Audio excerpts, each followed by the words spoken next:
Right Samadhi and insight in Sayadaw u Candima. Sayadaw u Sandima, S teaching. Diamond Meditation. This is a 2 hours sitting meditation talk by Sayadaw. He called this vipassana practice as Bodhisattva Kamathana or Mahapalanka method or diamond throne method. Bodhisattva Siddhartha sat under a Bodhi tree and attained enlightenment in one sitting. Burmese Buddhists give the name to the place where the Buddha's enlightenment as Mahapalan, Mahapalanka, or diamond throne.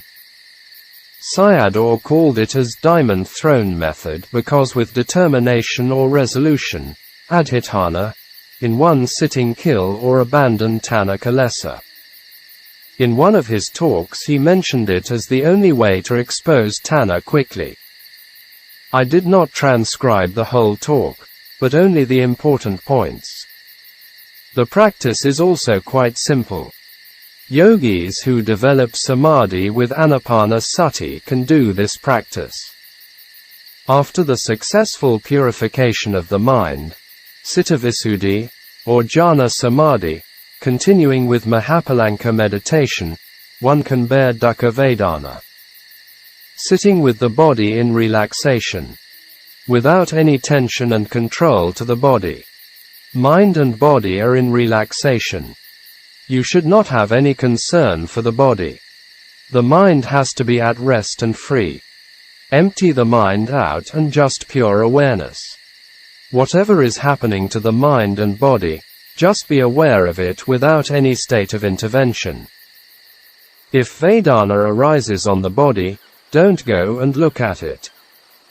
The physical body doesn't have craving, tanha, which is happening in the mind. So only look at the mind. Whatever mind state arises, look at them. Don't include me and I there. Don't let I-ness go and disturb it. Don't let the inclusion of I-ness there. Be aware and don't lose sati.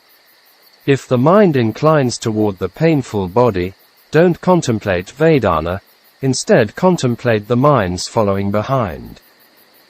Bhavanga, vathu, according to Buddha, is the place of the mind. According to the commentary and the mind base of yogis' experiences is the heart area. Just pure awareness of whatever mind states arise.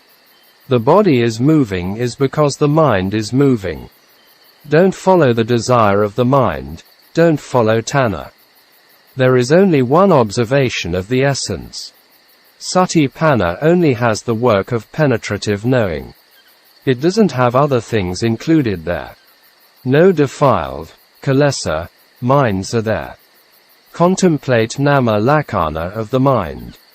There are two characteristics, lakkhanas, of phenomenon, individual, sabhava lakkhana, and universal, samana lakkhana.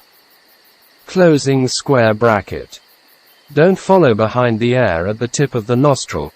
This is not included in our practice process. This is contemplating mind with the mind, i.e., mind objects with the path factors. You have to let go of the mindset of different agreeable desires. Observe with sati. If you lose, sati will get carried away by the mind. Be aware. Not asking the mind to do the job, only asking you to be aware of the mind. Leaving the body behind like a lifeless object and letting go of the body. Let go yourself from carrying around the body. Be aware of the mind with the mind. The mind is looking for a chance to come and occupy the khandha house. Let the khandha house be like a lifeless thing. With sati and let the khandha by itself and tanha can't come in and disturb the mind. Leading by sati and panna tanha can't enter the mind. Forget yourself and don't do thing as asking by tanha. Don't lose your sati. Be patient. If Vedana arise, don't follow behind them. Just observe the mind following behind them, i.e., Vedana. You must contemplate with an equanimous mind and not react to anything. only have the task of contemplation. Let the body is there as you originally has left behind, not making any adjustment or correction or any movement and leaving it as before in the beginning. You must let it go on its own, not concern anything. You only have the task of leading by sati and panna, but must not lose sati. Must have patience with patience and endurance. With patience and endurance will arrive at Nibbana. This was what was mentioned by the Buddha. Don't expect it to be done quickly, and it becomes restless. Don't let the mind associate with the body. The body without a mind is like a lifeless thing, and just leave it like that. To be patient with knowledge, Nyan, Nana. You have to let go of that much. Don't give life faculty to the lifeless form, Rupa. Be mindful. Don't be agreeable with it, i.e., follow the mind or the body. Let it go with your heart. Don't be lacking in sati. Not to be finished quickly in a rush. In this way, tanha will be cut off and defeated. Meditation is battling with tanha, but not in action as non-action. Bhavanga will become vibrated. Tanha will pull out the kilesa baggage which has been kept. Enormous baggage for the whole samsara journey without discerning of its beginning. Let the bhavanga mind in a lifeless state. Bhavanga vibrates and falls in and fruition of mind will come in. Now, near the end of the sitting, during these seconds and minutes let go of everything. Let it die and whatever let it be, let the mind rest. Bhavanga with a blip become cool and fruition of mind comes in. Bhavanga is like a button, of machine. The Bhavanga mind wants to grasp it. Sayadaw asked the yogis to make the preparation for coming out from the 2 hours meditation period. You adjust your indriya as originally, ending the meditation with equanimity. Here Mahapalanka method is an analogy for the bodhisattva sitting on the seat under the Bodhi tree, Mahapalanka to extinguish kilesa fire. Some reflections. With the knowledge of Abhidharma teaching, the mind process in meditation is becoming clear. In Sayadaw's talks on practice, it is very rare to talk about impermanence, only the mind states and their changing process. It was the same in Thay Ingu Sayadaw's talks. It does not mean that the 3 universal characteristics are not important. It was mentioned by the Buddha very often in practice. In Mogik Sayadaw's talks also we find a lot of them. Its importance is we can see very clear if we put it into the 12 links of Paticcasamuppada. See many talks by Mogik Sayadaw.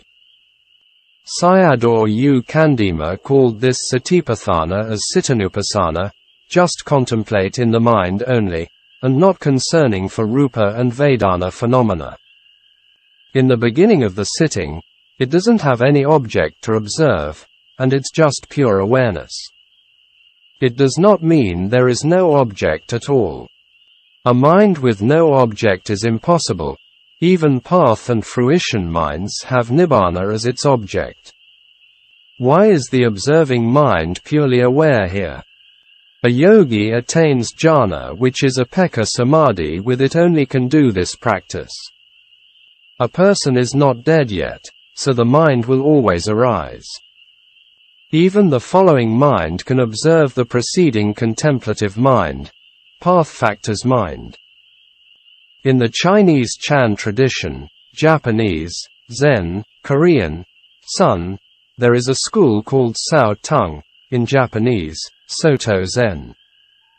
Their sitting starts with object-less awareness. The monks or yogis are sitting in a row and facing the wall. I don't know what object-less awareness means. The famous Zen master Dogen belonged to this tradition. Mahapalanka Kamathana gives us the idea of the mind. The physical body is just a lifeless object. It's working just for the mind. Mind is the main actor behind all phenomena. This method is the battle between kilesa and the observing mind in a refined way. It describes the importance of equanimity, upekkha, with patience and endurance, i.e., the middle way. The observing mind stays in the middle with upekkha and does not follow any side of sukha and dukkha, which are the two extremes. Human beings follow behind these two extremes that all human problems arise, such as arms race with wars, trade wars, all sorts of external pollution, severe climate change, etc. These three unwholesome roots of greed, hatred and delusion relate to these two extremes which never give humans peace and happiness.